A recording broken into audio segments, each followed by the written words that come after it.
veo que este púlpito no fue hecho para mí.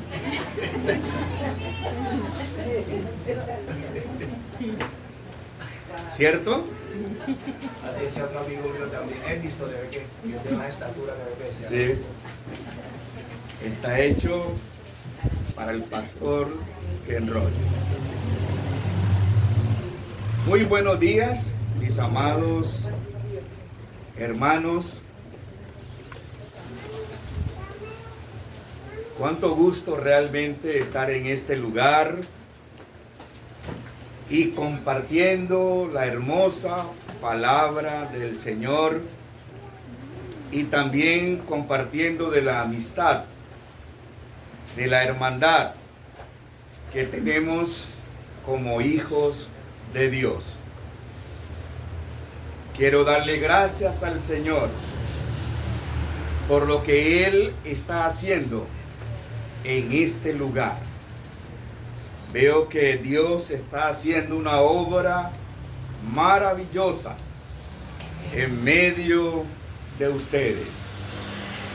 Y quiero animarles, quiero decirles, continúen apoyando al pastor, a su esposa, continúen apoyando este ministerio. Quiero animarles. Como pastor, nosotros necesitamos el apoyo de la congregación, apoyar las actividades de la iglesia para que el Señor continúe haciendo su obra en este lugar. Maravilloso el Señor lo que está haciendo a través de ustedes, a través del pastor Ken Roy, su esposa, y le damos gracias al Señor porque a través de cada uno de ustedes Dios los está usando para llevar a cabo su obra maravillosa en este lugar. Me he dado cuenta a través de, a veces escucho los sermones que predica el hermano Ken Roy los domingos y vemos que él está estudiando el libro de Romanos, ¿cierto?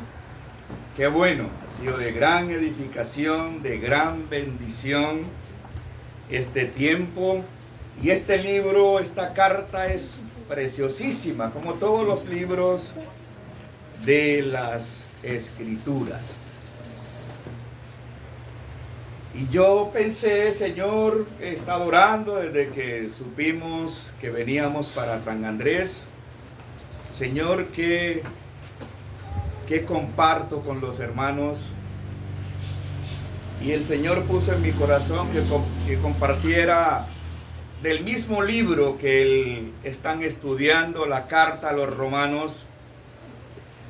Y el hermano, el pastor Ken Roy predicó hace 15 días. ¿Recuerdan de qué predicó el pastor hace 15 días? ¿Cómo? Romanos 1:16. El domingo pasado fue Romanos 1:17, la justicia de Dios en Cristo. Yo quiero hablar hoy de Romanos 1:16. El hermano predicó un buen sermón acerca de ese tema y yo quiero predicar hoy del mismo versículo, Romanos 1:16. Y para que vea usted cómo es la palabra de Dios. El hermano predicó ese día. Yo voy a predicar enfocado en otro aspecto. Y seguramente en el mundo hay otros hermanos que están predicando del mismo versículo, pero enfocado para que veamos, mis amados hermanos, que la palabra de Dios es una fuente que nunca realmente termina. En alguna parte del mundo están predicando de este mismo versículo. Hoy. Y lo están enfocando, quizás no van a decir lo mismo que voy a decir yo. Así es la palabra de Dios. Usted puede leer un versículo y eso es una fuente de agua viva realmente. Pensando en este libro de Romanos, alguien dijo, del capítulo 1 al capítulo 11, encontramos al ser humano, tanto judíos como gentiles, en bancarrota. ¿Sí me explico? Cuando digo bancarrota, en relación con Dios. ¿Sí? O del 1 al 11 encontramos al hombre, cuando leemos este libro, encontramos al hombre que no es útil para Dios. Encontramos al hombre que es un pecador. Encontramos al hombre que está separado de Dios. Y encontramos al hombre que no es útil. El hombre está en bancarrota. Pero del capítulo 12 al 16, encontramos al hombre. ¿Cómo creen que nos encontramos? A veces me gusta preguntarle a la congregación, ¿cómo encontramos al hombre del capítulo 12 hasta el 16? ¿Cómo lo encuentra? Del 1 al 11 en bancarrota, no es útil para Dios. Pero del 12 al 16 encontramos al hombre, ¿cómo? Sirviéndole a Dios, útil para Dios. Ya no es un inútil, ya es útil para Dios. Por eso ahí en Romanos 12 comienza diciendo, ¿recuerdan cómo dice en Romanos 12:1? ¿Cómo? Hermanos, os ruego por las misericordias de Dios que presentéis vuestros cuerpos en sacrificio vivo santo. ¿Cómo lo llama? Hermanos, por las misericordias de Dios, os ruego, dice el apóstol, inspirado por el Señor, que presentéis vuestros cuerpos en sacrificio vivo, agradable a Dios, que es vuestro culto racional. Ya es útil para Dios. Ya el hombre en el capítulo 12 lo encontramos en el propósito de Dios por el cual Dios creó al hombre. Que le sirva, siendo útil para Dios. En el capítulo 1 al 11 no es útil para Dios. Si usted no es cristiano, si usted no tiene a Cristo, usted no es útil para Dios. No está cumpliendo el propósito por el cual Dios lo creó. Pero cuando Cristo llega a nuestra vida, entonces empezamos a cumplir el propósito de Dios y somos útiles para Dios. Por eso allí en Romanos 1, versículo 16, 1:16,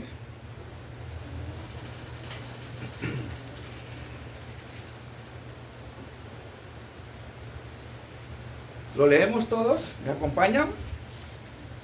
Para recordar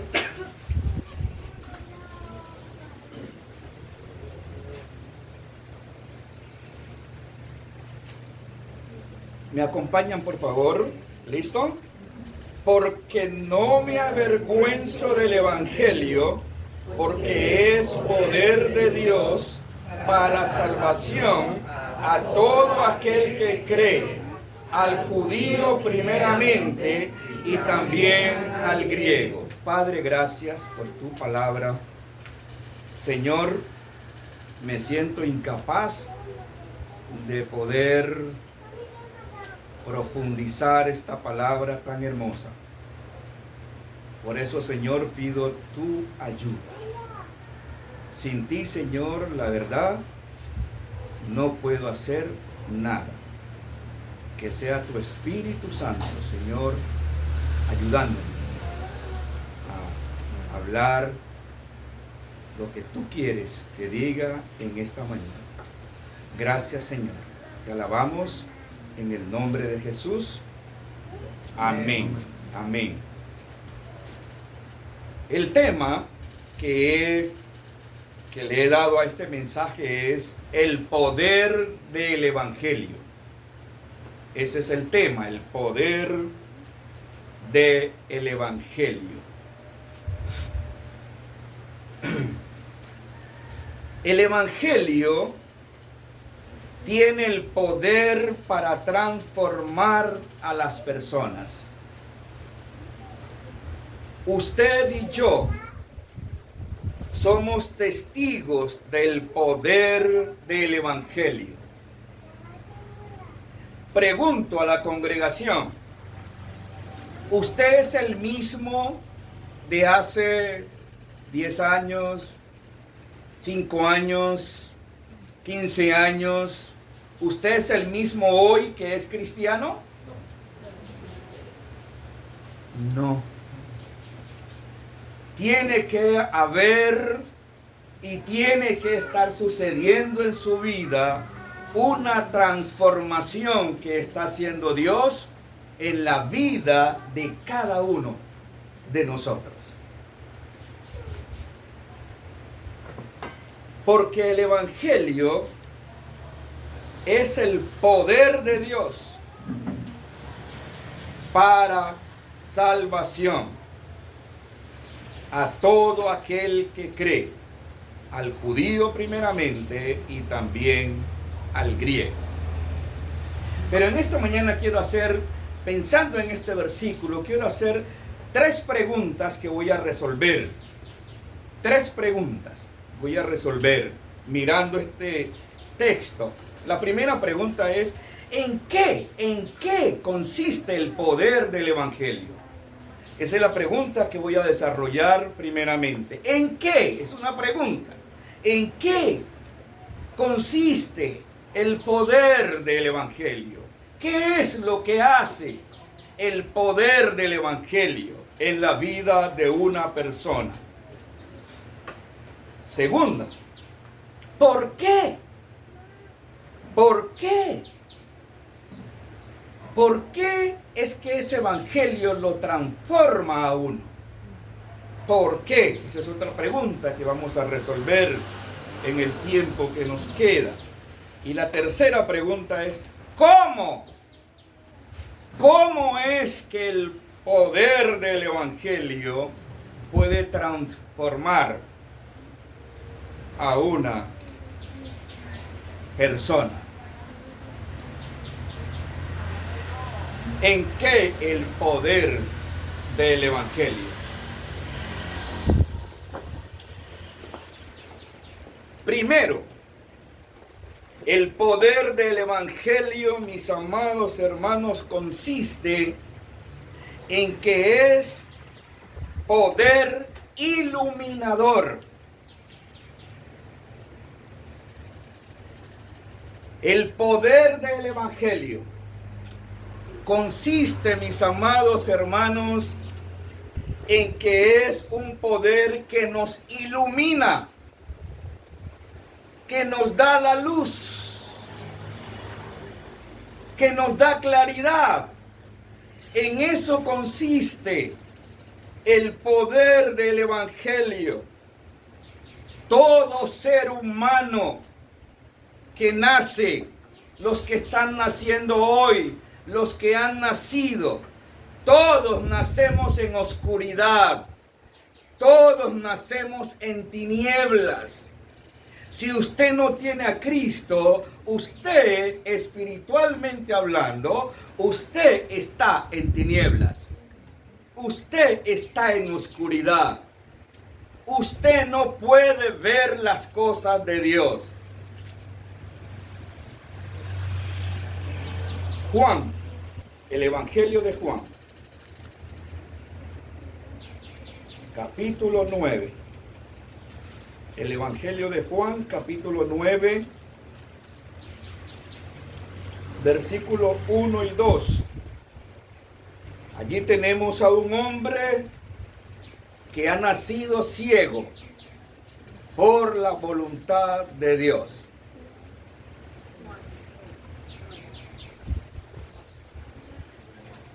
Un milagro, mis amados hermanos, un milagro es una señal. Los milagros que Jesús hizo son una señal que tienen un mensaje espiritual. O sea que Jesús no vino aquí únicamente a sanar a las personas físicamente, sino que los milagros que hizo Jesús tienen un mensaje espiritual. ¿Me explico? Por eso mucha gente ha tomado y hacer milagros y esto y lo otro, y dicen que Jesús hizo milagros. Sí, Él hizo milagros, pero esos milagros tenían un mensaje espiritual. O sea que Jesús no es un sanador, y no estoy diciendo que Jesús no sana en el día de hoy. Sí sana en el día de hoy. Pero esos milagros que Él hizo, como el que vamos a ver, tenían un mensaje espiritual. Y dice allí, Juan capítulo 9, versículo 1 y 2, dice: al pasar Jesús, vio a un hombre ciego de nacimiento. ¿Un hombre qué? ¿Ciego de qué? De nacimiento. Y le preguntaron sus discípulos, diciendo: Rabí, ¿quién pecó, este o sus padres, para que haya nacido ciego? Respondió Jesús: no es que pecó este, ni sus padres, sino, ¿para qué? Para que las obras de Dios se manifiesten en él. Tremendo lo que dice allí. ¿Por qué Dios permite que este hombre nazca ciego? ¿Para qué? Para que sus obras se manifiesten en él. Y es bueno, hermanos, como seguramente lo hacemos nosotros, meditar en la palabra de Dios. Pensar en la palabra de Dios. Escudriñar la palabra de Dios. Los discípulos pensaban que era que alguien había pecado, ¿cierto? Pero ¿qué les dice Jesús? No, no es que pecó este ni sus padres, sino que Dios permite que él nazca de esa forma para que sus obras se manifiesten en él.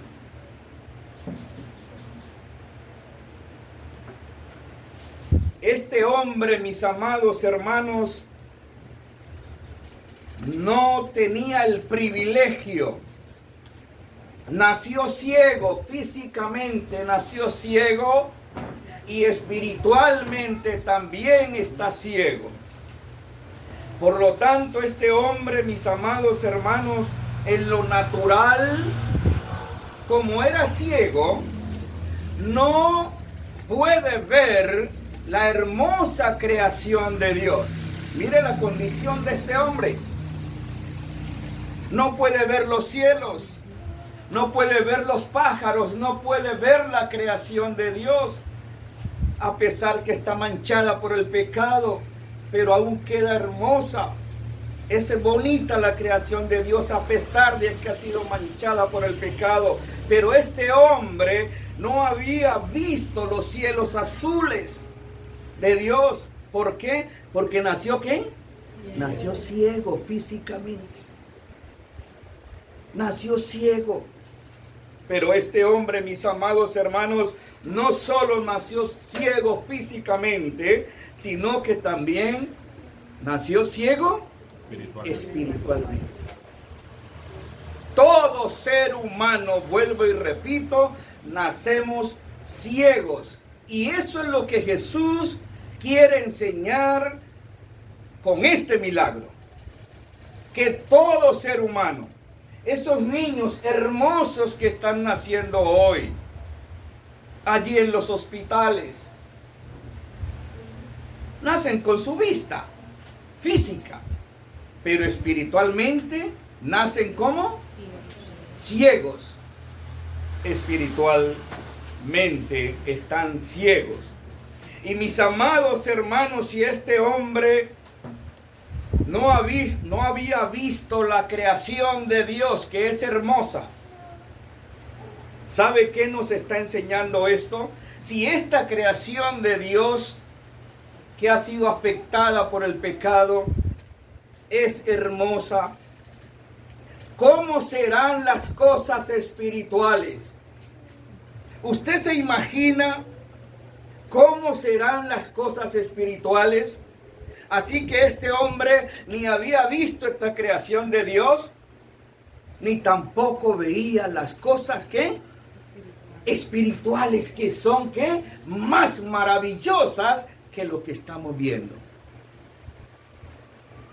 Es un privilegio para aquellos que el Señor ha salvado, para nosotros que podemos ver un poquito de lo maravilloso que es lo que el Señor tiene para nosotros. Es maravilloso, mis amados. Si esto es hermoso, si esto es bonito, ¿cómo serán las cosas que el Señor tiene, mis amados hermanos? A todos aquellos que hemos nacido de nuevo, estamos viendo cosas maravillosas de Dios.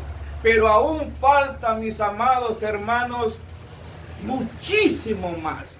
Hoy nos gozamos con lo poquito que el Señor nos muestra y que podemos ver espiritualmente hablando. Pero ¿cómo será cuando estemos allá? No hay comparación. No hay comparación. Y eso, mis amados hermanos, solo lo hace es el poder del Evangelio. Porque el poder del Evangelio es iluminador, nos ilumina.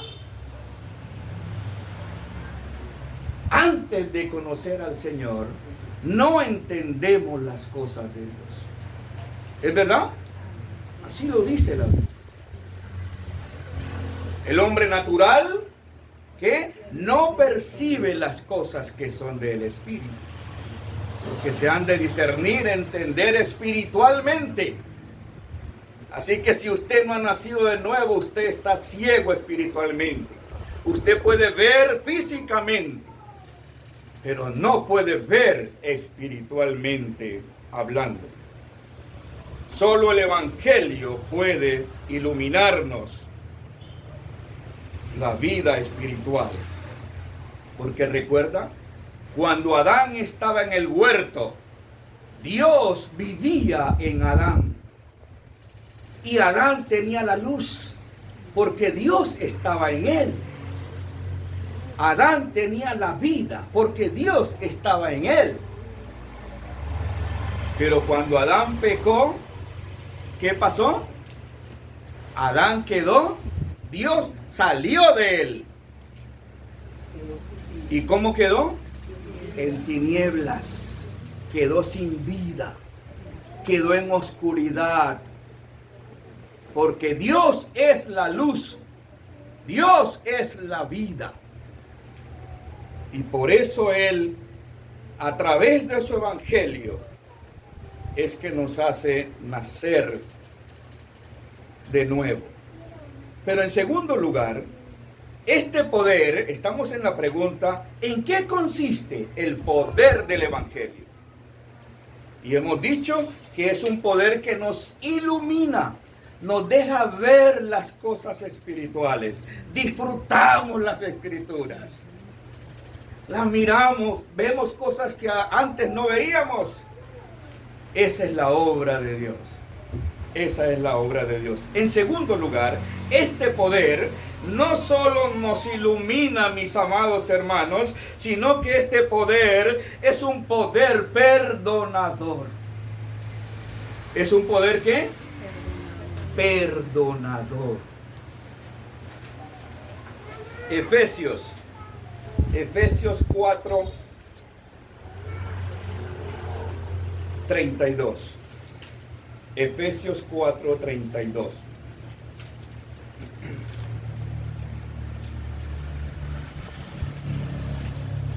Efesios 4 es un poder, es el poder de Dios que perdona nuestros pecados. 4:32 dice el apóstol, hablando de esa vida nueva, dice: antes sed benignos unos con otros, misericordiosos, perdonándoos unos a otros, como Dios también os perdonó a vosotros en Cristo Jesús. Nos dice a nosotros que nos perdonemos. Cuando usted y yo perdonamos, a veces tenemos dificultades entre nosotros, como ofensas entre nosotros, los cristianos. ¿Y qué nos dice el Señor? Perdónense unos a otros. Pero ¿cuál es el ejemplo? Así como Dios los perdonó a ustedes. Cuando usted y yo, mis amados hermanos, perdonamos, nos parecemos a Jesús. Nos parecemos a Dios. Nos parecemos a Él. Y usted sabe que ese es el gran reto que cada uno de nosotros tenemos. ¿Cuál es el reto que tenemos como cristianos? Parecernos cada día más a Jesús. Ese es el reto que tenemos como creyentes. Parecernos. Es maravilloso, hermanos. El propósito de Dios siempre fue tener hijos perfectos, hijos como su Hijo Jesús. Y allá en Romanos dice que nosotros estamos predestinados para ser como Jesús. Para ser como Jesús. Ese siempre ha sido el propósito de Dios. Y podemos pensar que cuando Adán pecó, se perdió el propósito de Dios. No, Señor. Dios nunca pierde. Él va a llevar a cabo su propósito. Y su propósito es tener hijos perfectos. Hijos como Jesús. Así lo dice en Romanos, capítulo 8. ¿Recuerda? Se lo leo en un momentico como para que sea la palabra de Dios. Romanos 8 dice: y sabemos que a los que aman a Dios todas las cosas les ayudan a bien, esto es a lo que conforme a su propósito son llamados. Porque a los que antes conoció también los predestinó para que fuesen hechos conforme a la imagen de su Hijo, para que Él sea el primogénito entre muchos hermanos. Usted va a ser como ¿quién? Como Jesús. No va a ser igual a Jesús, pero vamos a ser como Jesús. Y por eso dice aquí que así como Dios nos perdonó,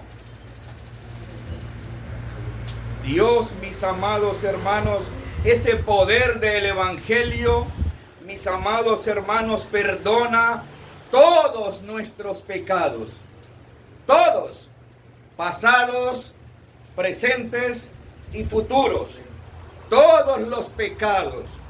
Ese poder es el único que puede perdonar nuestros pecados, pasados, presentes y futuros. Los pecados que tú y yo vamos a cometer ya han sido, ¿qué? Perdonados. Ya han sido perdonados. Pastor, y cuando peco en el diario caminar, ¿qué sucede? Ese pecado, ¿qué tengo que hacer? Cuando peco diariamente, que fallamos, ¿ese pecado no me destituye de la gracia de Dios? No. Tu relación con Él no está bien si hay pecado en nuestras vidas. Entonces, ¿qué nos dice Él? Si confesamos nuestros pecados, Él es fiel y justo para perdonarnos y limpiarnos de toda maldad. Es la relación. Si tenemos pecado que no hemos confesado, que no es confesar, es reconocer. Confesar no es decir, Señor, yo perdóname todos mis pecados. La palabra confesar quiere decir, Señor, yo dije una mentira. Señor, yo agarré lo que no era mío. Es decir, el pecado que cometimos. Porque ese pecado ya fue perdonado ahí en la cruz. ¿Y qué es lo que tengo que hacer? Pues confesarlo, reconocer que pequé. Es bonito, hermanos.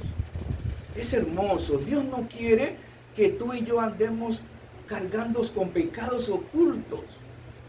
Como David, que dicen que prácticamente para reconocer su pecado duró como 1 año. Dios no quiere eso. Porque sabe que si hay pecado en mi vida no confesados, entonces mi relación con Él no está bien.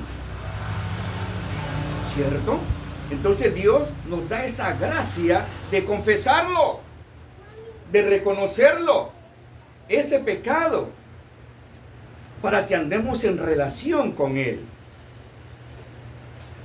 Fue David el que dijo, bienaventurado a quien Dios no inculpa, ¿de qué? De pecado, o que todos sus pecados han sido perdonados. Bienaventurado a quien Dios no inculpa de pecados. A veces pensamos, mis amados hermanos, que los bienaventurados son los que tienen una finca. Y bueno, si la quiere tener, téngala. A veces pensamos que los bienaventurados son los que tienen harto dinero en el banco. Si lo puede tener, téngalo.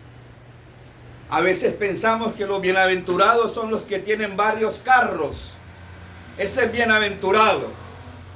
Si los puede tener, téngalos. Pero la Biblia, mis amados hermanos, dice que bienaventurado es aquel a quien Dios no inculpa de pecado. Bienaventurados, felices. ¿Qué quiere decir esa palabra? Feliz es aquel que está en relación con Dios. Porque una persona puede tener todo el dinero de este mundo, una persona puede tener todos los carros de este mundo, todas las fincas que quiera tener, pero si no ha sido perdonado por el Señor, ¿cómo lo podemos llamar? Si no es bienaventurado, entonces ¿qué es?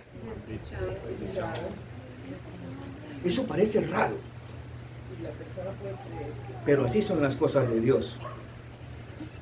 Sí, uno puede pensar, delante de los ojos de Dios es un desdichado. Y usted ve un pobrecito por ahí, pero que está en relación con Dios. ¿Qué? Ese es bienaventurado. Ese es feliz. Solo el poder de Dios puede perdonar todos mis pecados, pasados, presentes y futuros. Estoy en relación con Dios por la gracia del Señor, por la obra que hizo Cristo Jesús en el Calvario. Tercer punto, son subpuntos del primer punto. ¿En qué el poder del Evangelio? He dicho, es un poder iluminador, es un poder perdonador, pero también es un poder regenerador, mis amados hermanos. Ese poder del Evangelio nos regenera. Pastor, ¿qué es eso? En otras palabras, nos hace nacer de nuevo. Nos rescata. Solo el poder de... Por eso es que tenemos que predicar el Evangelio, hermanos. Como decía el pastor Ken Roy en su mensaje, no tenemos que avergonzarnos. Porque a veces uno se avergüenza, ¿cierto? Pero no, porque lo único que puede cambiar a una persona es el Evangelio. Es el Evangelio, porque es el poder para regenerar a una persona.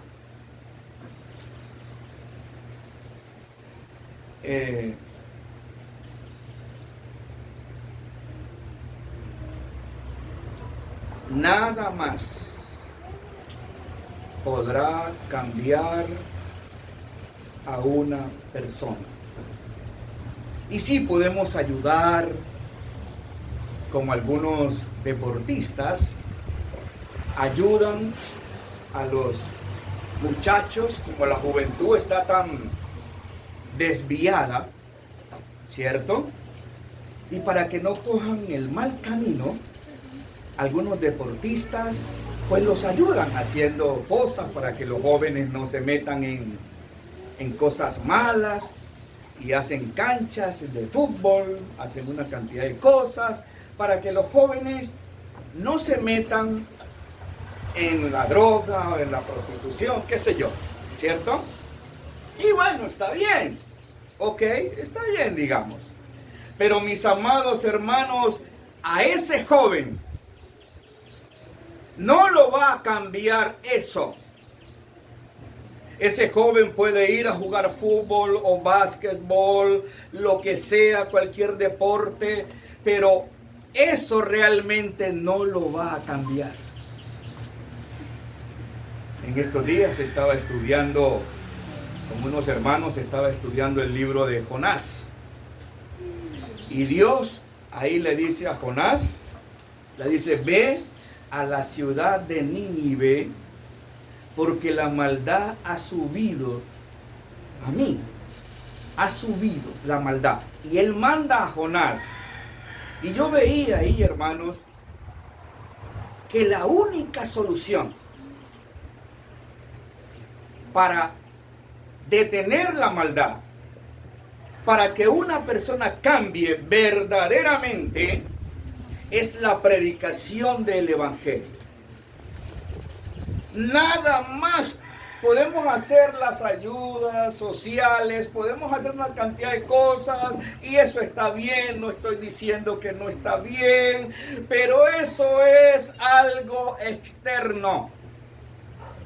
Pero la obra de Dios es interna, y lo que necesita el hombre, mis amados hermanos, es algo interno que Dios haga en el corazón del hombre para que lo pueda cambiar, para que lo pueda transformar, mis amados hermanos. Y eso lo hace el poder del Evangelio. ¿Recuerdan a Nicodemo? Ese hombre que era intelectual, ese hombre que tenía muchas cosas y esto y lo otro. ¿Y qué le dijo Jesús? ¿Recuerdan?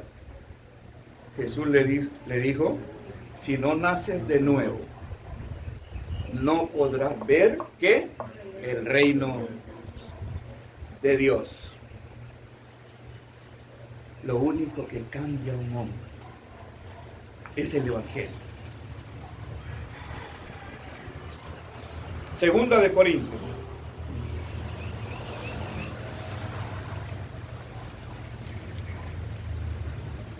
Capítulo 5, segunda de Corintios, capítulo 5,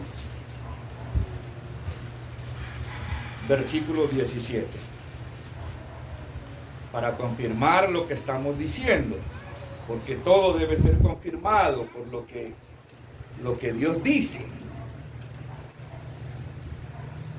¿Qué dice? ¿Alguien lo puede leer en la congregación? De modo que si alguno está en Cristo, una criatura es. Las cosas viejas pasaron, que aquí todas son hechas nuevas. Exacto. De modo que si alguno está en ¿qué? Fíjense que no dice otra cosa. Tiene que estar en Cristo para que sea nueva criatura. Puede estar en cualquier otra cosa. Puede estar en el fútbol, puede estar en esto, puede estar aquí, puede estar allá. Pero no será una nueva criatura. Si alguno está en Cristo. Nueva criatura es. Las cosas viejas pasaron. He aquí, todas son hechas nuevas. Alguien dijo, el que nace una vez, o sea, el nacimiento físico, morirá ¿cuántas veces? El que nace una vez, hablando del nacimiento físico, morirá 2 veces, tanto físico como espiritual. Morirá. Pero el que nace 2 veces, físico y espiritual, morirá ¿cuántas veces? ¿Usted ha nacido de nuevo? Si usted no ha nacido de nuevo, usted ha nacido una sola vez. Por lo tanto, morirá 2 veces. Ya sabemos que muerte es separación. ¿Cuántas veces ha nacido usted?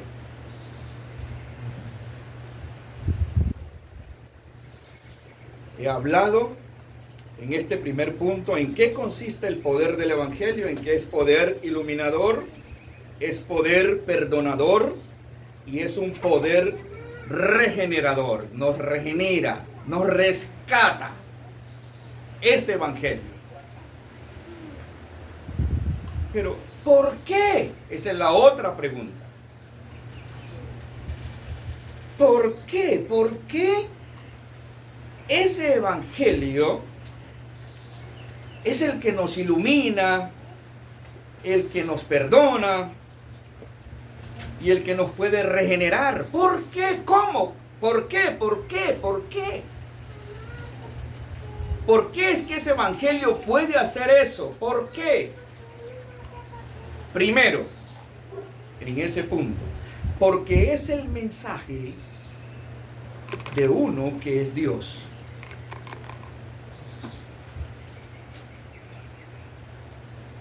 ¿Por qué es que el Evangelio hace todo eso? Ilumina, perdona y regenera. ¿Por qué? Porque es el mensaje ¿de quién? De uno que es Dios. Por eso es que ese mensaje hace eso. Nos ilumina. Nos perdona. Y nos regenera. ¿Por qué? Porque no es un mensaje de un hombre. Solo de un hombre. Es un mensaje de uno que es Dios hombre. Filipenses.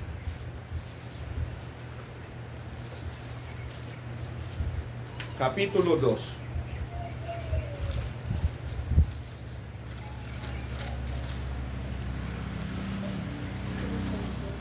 Del 5 al 8. Pasaje conocido por todos nosotros.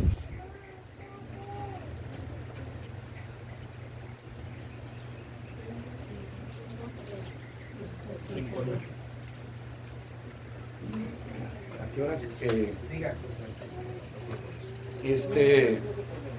Bien, Filipenses, les dije 2, 5 al 8. Dice: haya pues en vosotros este sentir que hubo también en Cristo Jesús, el cual siendo en forma de Dios, no estimó el ser igual a Dios como cosa a que aferrarse, sino que se despojó a sí mismo, tomando forma de siervo, hecho semejante a los hombres, y estando en la condición de hombre, se humilló a sí mismo, haciéndose obediente hasta la muerte y muerte de cruz. Dice el versículo 6, el cual siendo en forma de ¿qué?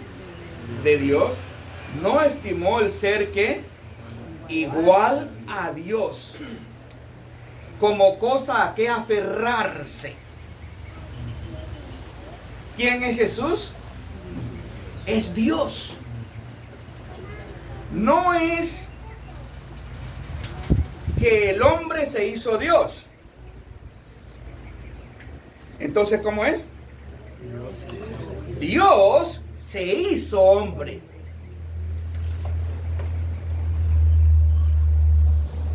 Por eso cuando Tomás le dijo, Señor, muéstranos al Padre y nos basta. ¿Recuerda que le dijo Jesús? Tomás, hace tanto tiempo que estoy contigo y no me has visto, Tomás. Porque el Padre mora. Jesús no es solo un hombre, mis amados hermanos. Jesús es 100% hombre, pero también 100% Dios. Él es el Dios que se hizo hombre. A veces me quedo maravillado mirando lo que dice la Biblia. Y la Biblia dice que para Dios no hay nada imposible. Nada. Y como no hay nada imposible, por eso Él se hizo hombre. Porque tiene que ser un hombre, no un ángel. Fue un hombre el que pecó y es un hombre entonces el que tiene que sufrir las consecuencias por el pecado de su pueblo. Por el pecado, es un hombre. Por eso Él, Dios mismo, se hizo hombre, como dice allí. Y por eso el apóstol nos dice, haya pues en vosotros el mismo sentir que hubo en Cristo Jesús, el cual siendo en forma de Dios, no estimó el ser igual a Dios. Él se pudo haber quedado. Pecaron. Bueno, que se salven como puedan, por decir algo. Pero no, Dios tiene un propósito. Y es, como dice la Biblia, llevar muchos hijos a la gloria. Y por eso Él mismo, Él puso las leyes y Él las va a cumplir. Sino que se despojó a sí mismo, dice allí. No lo despojaron. No lo despojaron. No es que Él dejó sus atributos allá y vino acá únicamente como un hombre. Él tiene sus atributos, pero no los va a usar para esas cosas. Por eso Jesús murió y venció a Satanás allí en esa tentación. Fue como un hombre. Y murió como un hombre. Porque Él se despojó. No dice que lo despojaron. Dice que Él se despojó. Él mismo. O sea, no usó sus atributos de Dios como Dios en ese sentido. Y estando en la condición de hombre, se humilló a sí mismo, haciéndose obediente hasta la muerte. ¿Y muerte de qué? ¿Sabe quién moría allí en una cruz? Las personas más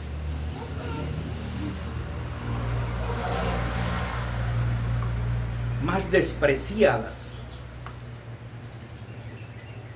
las personas más terribles eran los que morían en la cruz. Por eso dice, y muerte, dice el Espíritu de Dios, hace esa advertencia. Y muerte de cruz no fue cualquier muerte, fue la peor muerte para Jesús. Y muerte de cruz, la peor muerte, por tus pecados y por mis pecados. Entonces, ¿por qué? ¿Por qué ese mensaje puede cambiar, transformar a las personas? Porque es el mensaje de uno que es Dios. Pero en segundo lugar, porque Cristo murió y resucitó. Ese mensaje puede cambiar a las personas y transformarlas porque Cristo murió y resucitó. O sea que el cambio no depende de nosotros, mis amados hermanos. El cambio depende absolutamente de Dios. Es Dios el que hace el cambio en la vida de las personas. Primera de Corintios 15. Porque Cristo murió y resucitó. No se quedó en la tumba. Por eso Él está vivo. Primera de Corintios 15, del 1 al 4. Dice esas grandes verdades.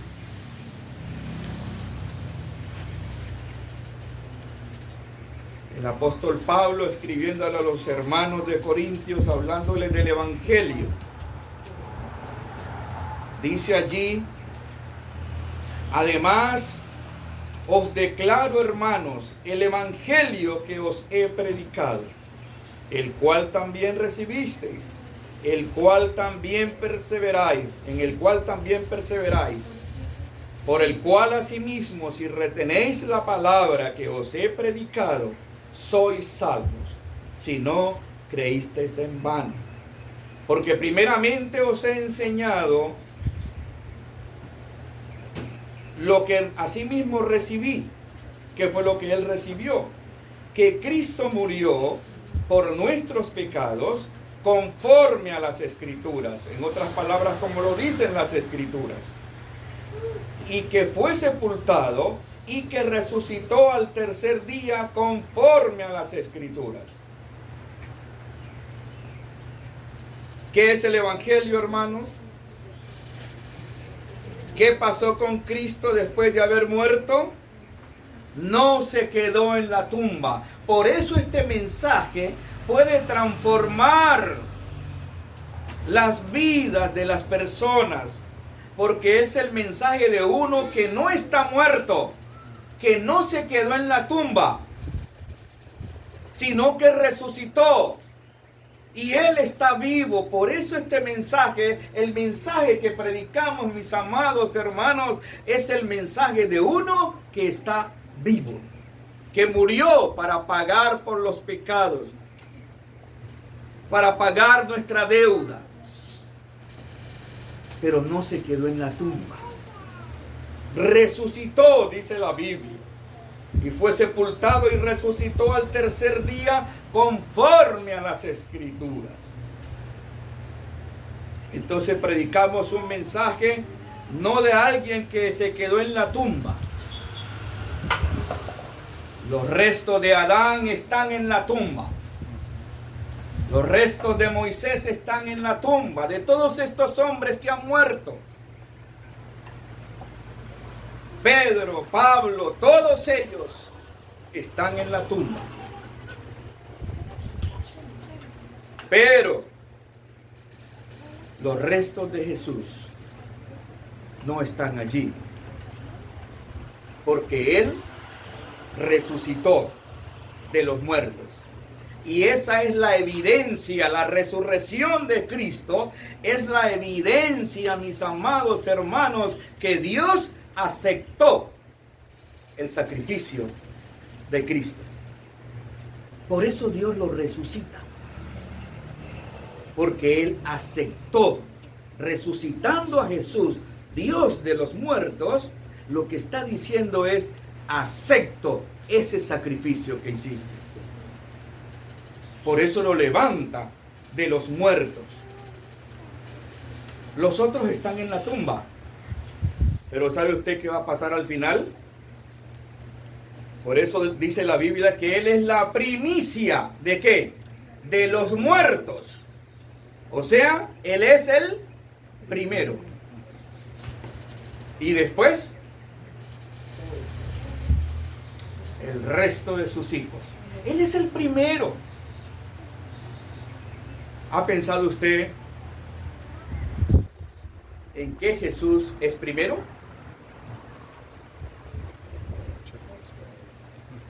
Jesús es primero. ¿Me puede mencionar algunas cositas? ¿En qué? En la resurrección Él es el primero. En la santidad Él es el primero. En la creación Él es el primero. ¿Cuántos hijos de Dios hay? ¿Cuántos vamos a ver? Muchísimo. ¿Pero quién es el primero? Él es el primero. Él es el primero. Dios, porque de tal manera amó Dios al mundo que ha dado a su Hijo, ¿qué? Un solo Hijo tenía Dios. Miren cómo es interesante. Uno. Pero de ese uno van a venir ¿cuántos? El primero en resucitar. Pero ¿cuántos nos vamos a levantar para la vida? Él es el primero. Haga un estudio de Jesús como el primero. Interesante. Él es el primero en todo. En todo. Él es nuestro hermanito. Interesante. Pero no solo porque es el mensaje de uno que es Dios hombre, no solo porque Cristo murió y resucitó, sino también porque Él nos da el Espíritu Santo en la vida del creyente. Él nos da el Espíritu Santo. Por eso es que ese mensaje puede cambiar a las personas. Porque el Espíritu Santo viene a morar a la vida del creyente. Viene a morar. Juan 14:15, ya casi estoy terminando. Juan 14:15. Que no sé a qué hora me entregó Wendy. Juan 15. Juan 15. Juan 15. Perdón, Juan 14, 15 y 16. Juan 14, 15 y 16. Dice, si me amáis, guardad mis mandamientos. ¿Sabe cómo se muestra el amor a Dios? Por guardar sus mandamientos. 16. Dice Jesús, ya Jesús está para irse. Dice, y yo rogaré al Padre y os dará, ¿qué? Otro consolador. ¿Para qué? Para que esté con vosotros para siempre. Ya Jesús se va a ir, usted sabe, ya Jesús ha caminado con ellos por 3 años, ya pronto se va a ir. Y los discípulos, como usted sabe, quedan un poco tristes cuando hay una muerte de alguien, un ser querido. Eso trae tristeza. Jesús ya se va a ir y les promete, y yo rogaré al Padre y os dará otro consolador, o paracleto, o abogado, para que esté con vosotros, ¿por cuánto tiempo? Para siempre. En estos días escuchaba a un predicador hablando a su congregación, allí donde Margarita, y escuchaba a este hombre y él decía que ojo, que si usted hace algo malo, el Espíritu Santo sale de su vida. ¿Qué tal? ¿Es cierto, cierto? ¿Sí? ¿Qué dice ahí el Señor? Para siempre. Para siempre. No como en el Antiguo Testamento. Allá no era permanente. Pero ahora sí. Y el Espíritu Santo viene a la vida de la persona.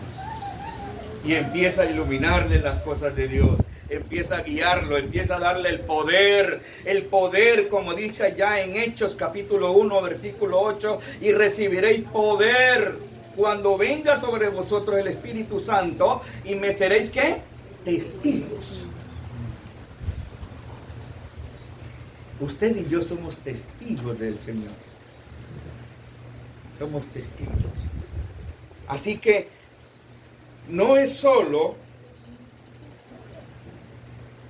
porque Él es el mensaje de uno que es Dios, porque Cristo murió y resucitó, porque Él nos da el Espíritu Santo. Y es el Espíritu Santo el que continúa haciendo su obra. El último punto. ¿Cómo?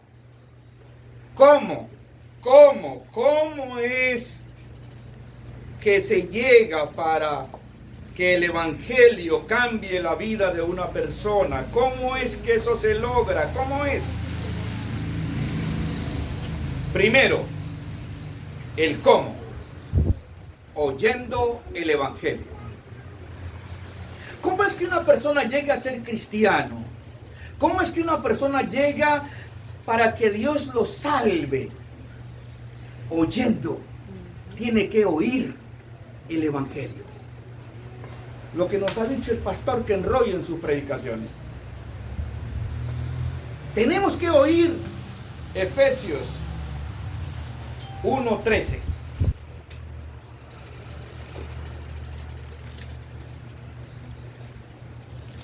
Para que usted pueda nacer de nuevo, usted tiene que escuchar el Evangelio.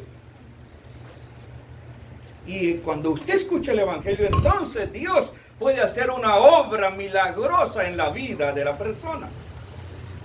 Mire lo que dice allí, Efesios 1:13, la primera parte nomás. Pablo, hablando a los hermanos de Éfeso, les dice, 1:13, dice, en Él también vosotros, habiendo ¿qué?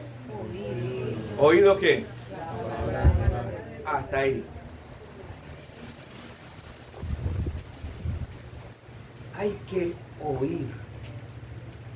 Cuando estaba estudiando esto, me puse a pensar, se me vino un pensamiento. ¿Usted cómo conquistó a la que hoy es su esposa? ¿Cómo la conquistó?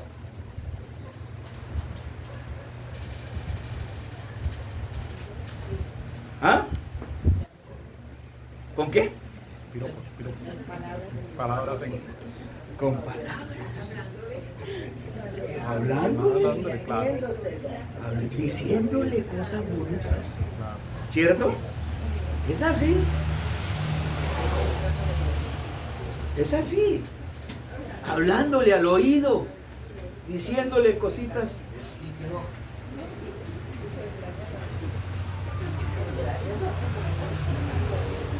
En un sentido, eso es lo que usted tiene que oír. Tenemos que oír a Dios.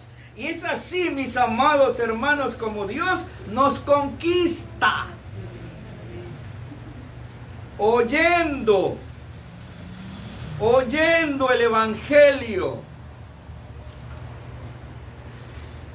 La palabra de Dios dice que la fe es ¿por qué? Por el oír. ¿Y el oír qué? La palabra de Dios. Tenemos que oír. Si no se escucha el Evangelio, mire que la salvación viene de Dios. Dios se ha propuesto salvar. Salvar. Ese es su plan. Pero también ha dado el medio para salvar a las personas. El plan de Dios es salvar a las personas. Pero ¿cómo lo va a salvar? ¿Cómo? Pues, ¿a través de qué? Del Evangelio. No es a través de otras cosas. Dios tiene un plan completo. No dejó nada al azar. para que nosotros inventemos. Ah, no, entonces voy a traer teatro para que los jóvenes, entonces ahí vamos a ganar a los jóvenes.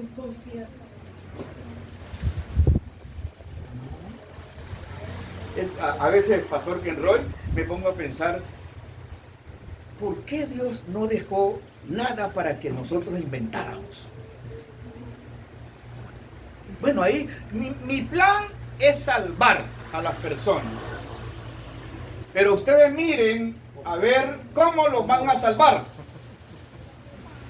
No, Señor. Él no hizo eso. Dio el plan completo. Sí, yo quiero salvar. Ese es mi plan. Y el medio también es el Evangelio. No me deja nada para que yo invente. Ah, que las danzas, que no sé qué, que no sé qué, que no sé cuánto, que el teatro, que no sé cuántas, que no sé qué, que luces para... y humos para que los jóvenes, qué sé yo. Inventamos, ¿cierto? Inventamos. No, la palabra de Dios es suficiente. La palabra de Dios es suficiente. Lo que Él dice, eso es. No empecemos a inventar, a estar... Eso me lleva a pensar cuando Él le dijo a Noé que hiciera el arca. No, perdón, a Moisés que hiciera el arca. ¿Sí? Ah, están despiertos. Yo creo que estaban dormidos por ahí todavía. Le dijo a Noé, hazme el arca. Y le dijo, Noé, haz un arca. Y ya, y Dios se fue y lo dejó que él hiciera el arca. No. ¿Qué hizo Dios? Medidas puntuales, el material, No deja nada. Para la imaginación. No deja nada para que nosotros inventemos. ¿Por qué será? No quiere compartir su gloria. ¿Cierto? Cierto. No deja nada. Imagínese usted. Dios mío. Ok. Bien.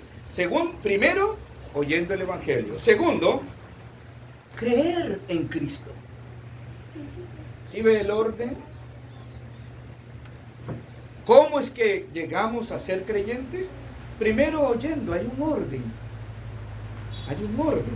Oyendo, y por el oír, entonces se cree. Dios hace una obra maravillosa. Mira lo que dice ahí en ese mismo versículo de Efesios.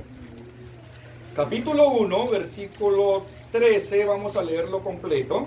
Dice, en él también vosotros, habiendo oído la palabra de verdad, el evangelio de vuestra salvación, y habiendo ¿qué? Creído en él, fuisteis ¿qué? Sellados con el Espíritu Santo de la promesa.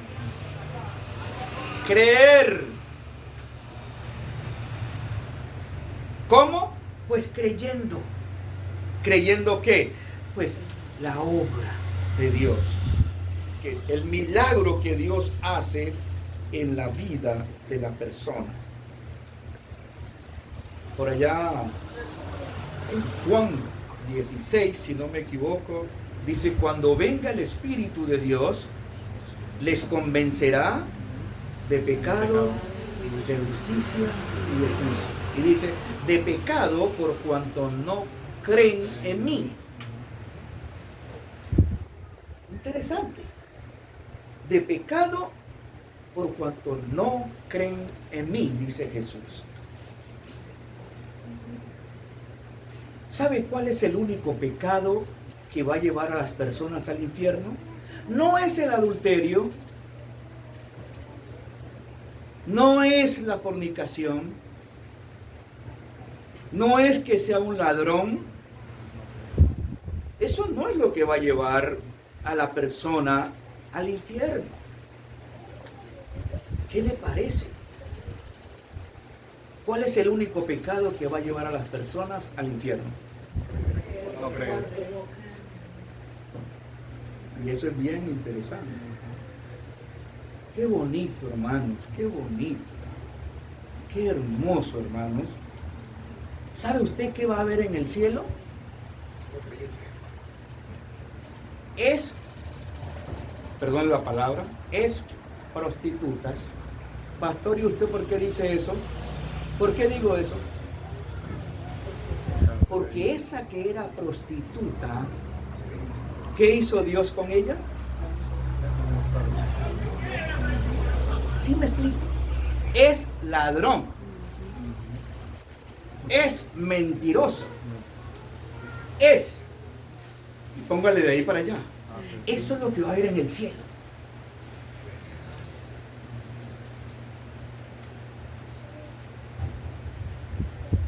Mire la obra de Dios. Mire la obra. Usted dirá, pastor, pero yo no era un prostituto. Entonces usted no es pecador. El cielo, ¿recuerda? Va a estar lleno es prostitutos, es ladrones, es mentirosos, es pecadores, es. Porque Él nos cambia, nos ha cambiado, nos ha perdonado. Por eso, el único pecado es no creer en Cristo. No es que sea un asesino. ¿Van a haber asesinos en el cielo? ¿Ex? ¿Van a ver? ¿O no? Van a ver.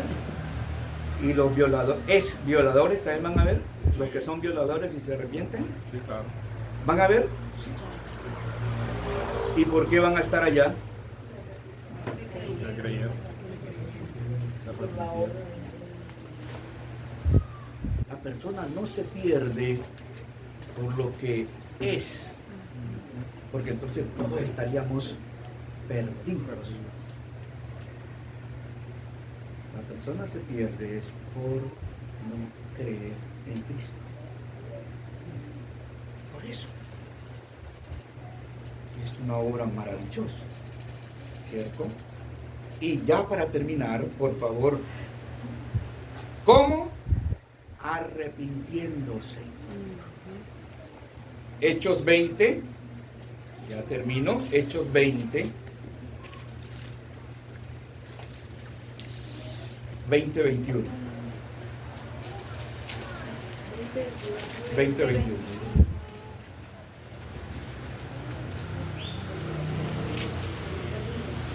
Mira lo que dice el apóstol Pablo. Dice Hechos 20:21, testificando a judíos y a gentiles acerca del arrepentimiento para con Dios y de la fe en nuestro Señor Jesucristo. Ese era su mensaje.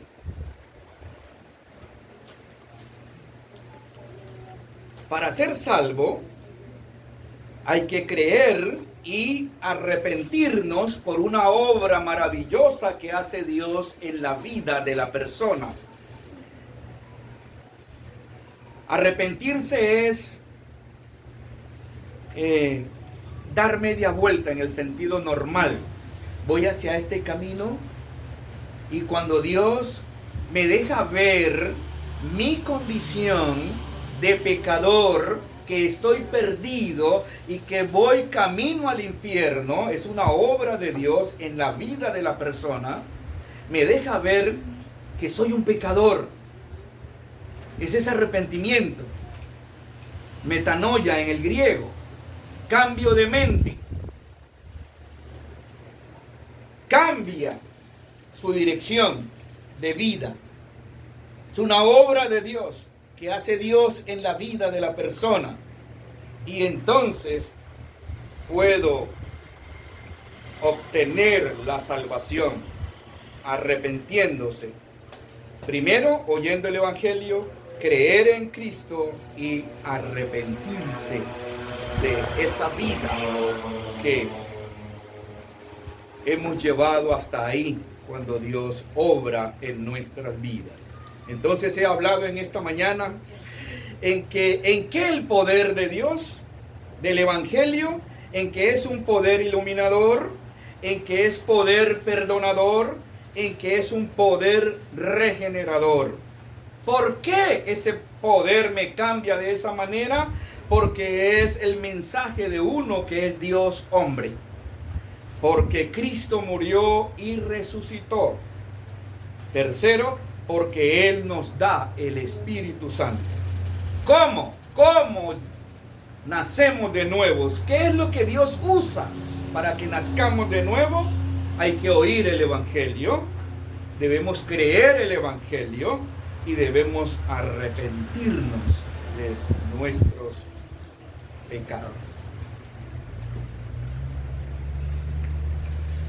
Escuchaba a Adrián Rogers hoy y él decía que decía él, he sido seleccionado por Dios, salvado por Cristo y sellado por el Espíritu Santo de Dios. Hay dos clases de personas en el mundo: los que tienen el sello de Dios y los que no lo tienen. ¿Usted en dónde está? ¿Usted tiene el sello de Dios?